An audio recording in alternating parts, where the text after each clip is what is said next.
Hello, and welcome to Handled-ish, Productivity for the Imperfect, a weekly podcast for those who want to elevate their productivity but are not looking for perfection. I'm your host, Betsy Hayes, and I'm so glad you're joining me from Podcast Land or on YouTube.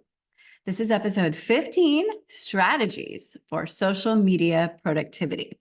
So this is part 2, I guess, of a little series. It's my first series. Yay.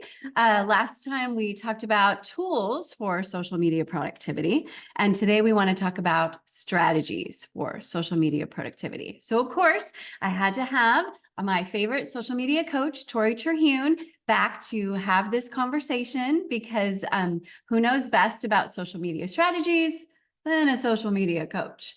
So today we are building on that conversation. And so let's jump right in. You ready? Yeah, I think so. All right. Thank you for having me back. Oh, very happy to have you back. It's always fun to have a guest. LOL, my literal first guest that I've ever had on my podcast. But I'm setting the bar high. I know, right? You are. You're setting the bar high. Having guests is awesome, and I will definitely be doing that because it's always fun to have those conversations for sure. So let's talk social media strategies. What last time we did 3 tools. Should we do 3 strategies? I think that sounds like a great idea. Okay. Now that you have the tools, you got to know what to do with them, right? I feel like it's only fair. Like, thanks for these tools. Bye. Yeah. See ya. Yeah. Okay. So what strategy would you want to start with? Okay, so the first strategy, and a couple of these strategies might be a little controversial in the social media space. So I'm going to tell you if I agree with them, which probably I do because we're talking about them, and why.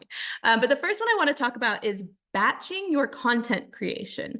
So if you haven't heard that term before, the way I like to explain it is you've probably heard of meal planning, right? Where instead of every day having to cook from scratch, you plan your meals out. You prep them all. They're sitting in the fridge. When you're ready to eat, you pull them out, you stick them in the oven, the microwave, whatever. And it's a lot easier on you. It doesn't take as much time in the moment to create a delicious, healthy meal. Batching your content, very similar.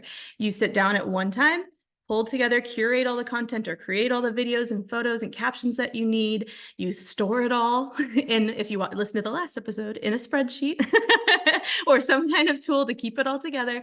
And then when you need it, it's sitting there ready for you.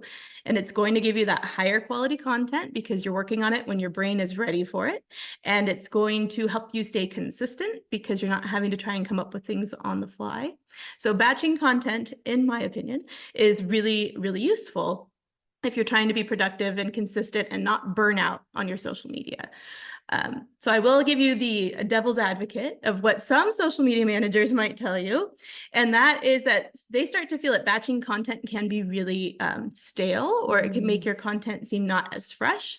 They'll also say that when you do batching and when you just put a bunch of content out there, it can make it feel like you're not as engaging and it's not as spontaneous. So all of those are great arguments. However, I think there's a right way to batch, I guess is what I should say. There's a right way to batch and a wrong way to batch. And kind of the next 2 strategies we're going to talk about will support why or how we can batch well. But first being, we don't want to post the same kind of content over and over again anyway, so batching is not really going to make you repetitive. And the next being with batching, that when people say, what was the other reason I gave? My brain just shut off. You might not be, so it's as spontaneous. Yeah, you might not be as spontaneous. I think when you batch correctly, you want to focus on batching out the content that you can plan. And then also being flexible so that when something seems like you want to post it, you can. I'm going to give an example of this morning. Yes, yes. Because I am very much a rule follower. And so I like to follow best practices. You're laughing because we talked about it last night too. But when there was a trending audio this morning on Instagram, I was like, oh my gosh, I can make this work for my content. It's really funny. I want to jump on it while the audio is good. And I just posted it on the fly because it was like, why not? It's funny. Doesn't take that much brain power, and I posted it. So having that flexibility within the structure of batching your content in advance can really make you feel more spontaneous and fun and relatable, I guess I should say. And wouldn't you agree that batching your content, knowing that you have a bunch of really great content created, it's in the bank, in the social media bank per se, that it frees up in my opinion, I find that it frees up my brain Mhm. to be able to do these more spontaneous creative things because I'm not as, oh my gosh, I need to create this, I got to post this. And, then you can just kind of play a little more and have more fun. Would you Yes. agree with that? 100%. Yes. I think, like you said, you can kind of have it all in the bank and then there's not that pressure.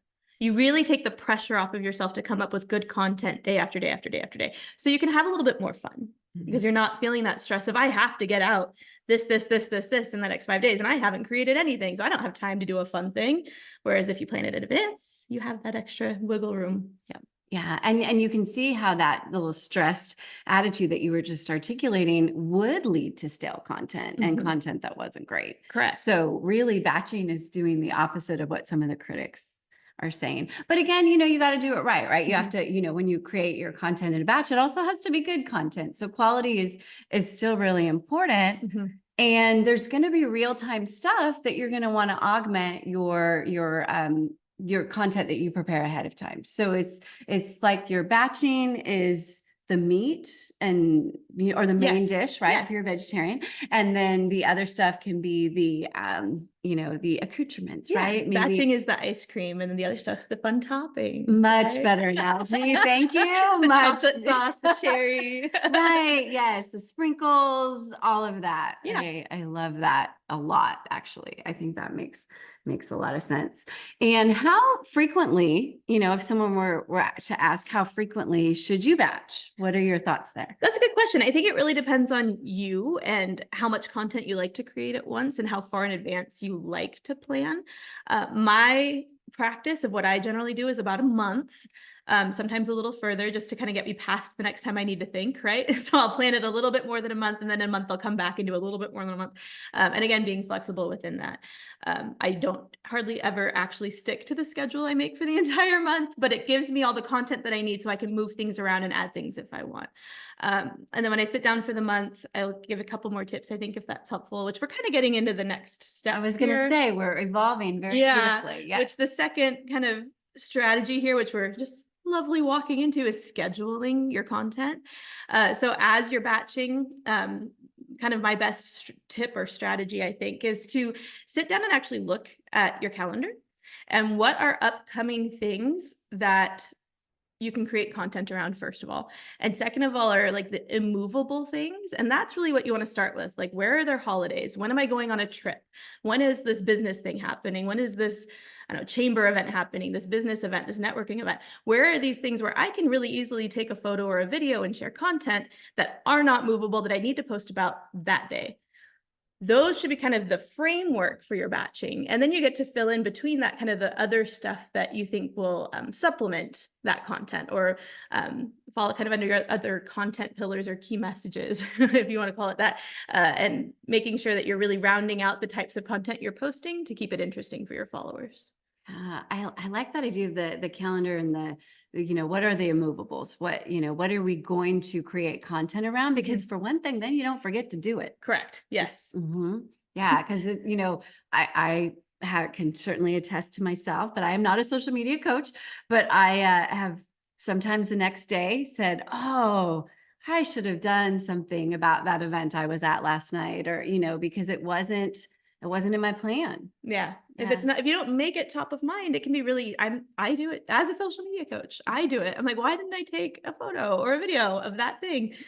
And so having it written down, knowing going into the event that you need to post about it will keep it more top of mind so that you can capture that content.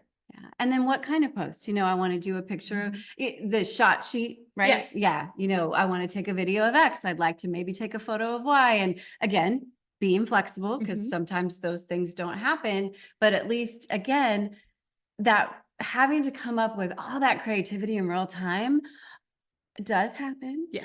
But it doesn't happen every time. Right. Right. So I think, yeah, it's the whole preparing for the worst and hoping for the best, right? You prepare for the fact that you won't have any idea what to post, and you help yourself, you help your future self. I actually have a folder in my computer called Tori Was Smart, because I love it when I prepare things for myself in the future and I can save it in that folder.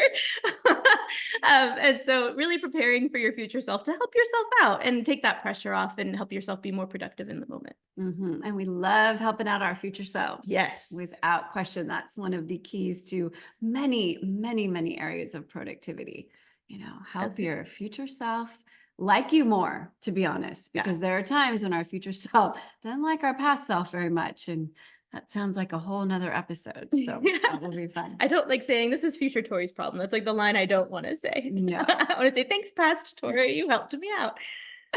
Absolutely. Okay, so we talked about batching, and then we talked about scheduling, and then there's a little different angle for scheduling that you wanted to talk about as well. Yes, and we kind of touched on this in the last episode a little tiny bit with the example that I gave, but we're going to talk about scheduling your engagement. Now, this is the other way that you make sure that your content doesn't seem stale. If you just go up on a mountaintop and you shout a whole bunch of stuff at people and then you disappear into the void, it's going to be really obvious that you're not engaging, and it's not going to seem like you're part of the online community, which is really what social media is about, is that community connectivity. People want to get to know you and want that value from you.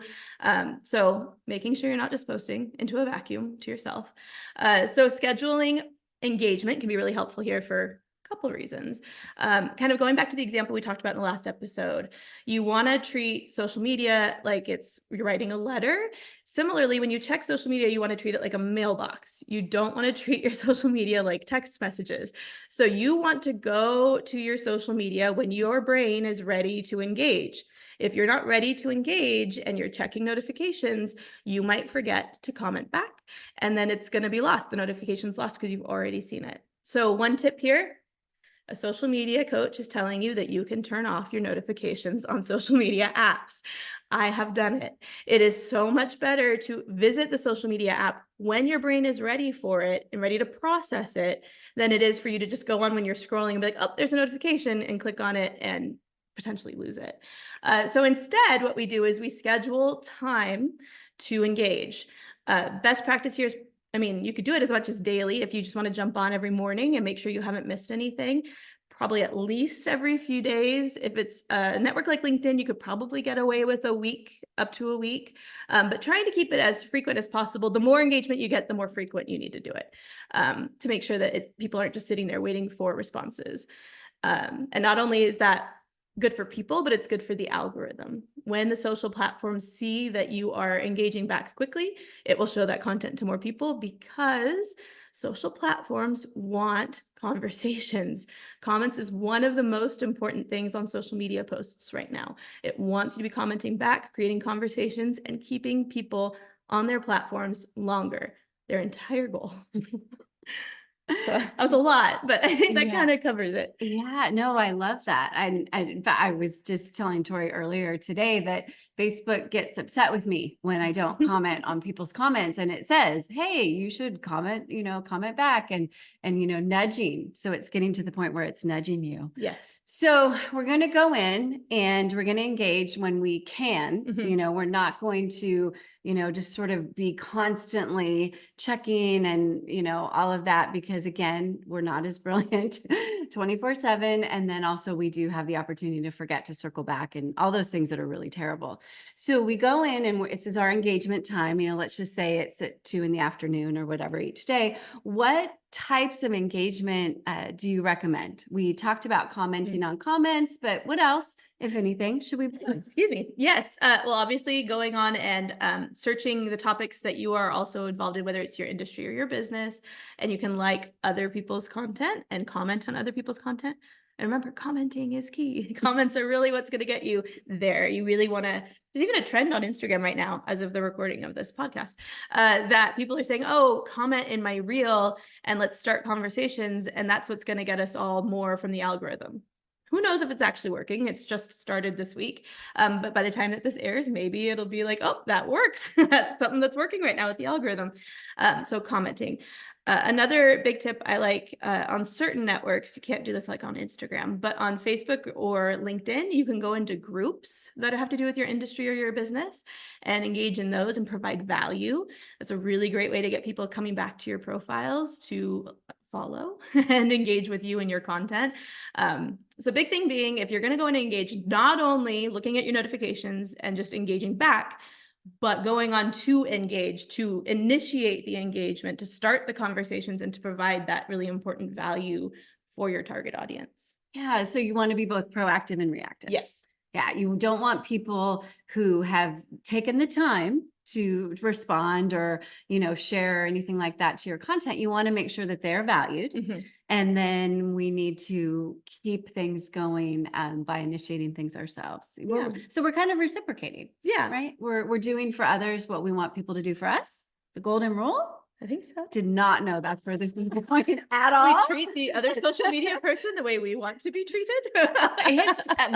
It's social media karma. It really is. Yes, there's survey karma, there's event planner karma. I was talking to my students the other day. This is totally not related, but about event planner karma, that the worst thing you can do to an event planner is not tell them you're coming, right? The slow RSVP, the no RSVP, it's just not cool. And so I was telling them that to have event planner karma, meaning to have people RSVP to your event, you need to do it to their event. And so very similar thing here, right? We want to engage with good content so people will engage with our good content. 100%. I mean, I don't know if that's actually how it works, but it feels good. So we're going to go with it. Yeah. I like it. I think at the end of the day, it's just about shifting the way you think, right? We're no longer being reactive. We're planning our content out in advance and we're jumping on to engage, not just react to engagement, but actually intentionally engage to reach the people that you're looking for. Yeah. No, yes, intention, right? We talk about that all the time. And we want to be, I guess maybe that's our number one strategy for social is we want to be intentional. Yeah. I like it. It's a theme. It's a theme. It's a ribbon. It's a pattern. It's all of those things. Great. So we've talked about our 3 favorite things. So kind of maybe do a little summary and any other thoughts on these particular strategies that you want to share. So batch your content creation, right? So when we want to sit down once per month or however often you want to do it and really plan out the type of content you want to post and then create it at one time, or curate, which basically just means collect all the content you want to be posting at one time. And then we want to schedule out that content. If you watched the last podcast, we talked about a tool called Metricool, which is a great tool that can help you schedule. You can also schedule natively within Facebook, Instagram, and LinkedIn. So when you go to post for business pages or your LinkedIn personal page, you can actually schedule out content using the Meta Business Schedule tool and LinkedIn. Anyway, and then scheduling your engagement. So making sure that you're going on and intentionally engaging, not just reacting to what people are doing for you, but do things for others. Love it. So Tori, for folks who haven't listened to episode 14 yet, please tell them where they could find you to learn more. Yes. So my name's Tori Terhune, and it is spelled TORITERHUN as in Nancy E. And you can find me on my website, ToriTerhune.com, or on any social at Tori Terhune. I'm most active on Instagram, and I have my own little YouTube channel just started recently. So please come over and check it out. I give tips like this, and I'd love to see you over there too. Yep. And please subscribe because, we love subscriptions and we love, people to, be part of the team, So thank you so much, Tori, for joining me today. Thank you for having me. And thanks to everybody in podcast land and YouTube land. And as always, we want to know what you think. Let us know on social or on Tori's website, my website, BetsyAHayes.com. Remember, Hayes is Hays. And you know the drill. Please share, rate, review, whatever you would like to do to help support these efforts and share value with someone else. And please tune in next episode of Handled-ish, Productivity for the Imperfect. Until then, as always, take care. And remember, you are doing way better than you think you are. Trust us.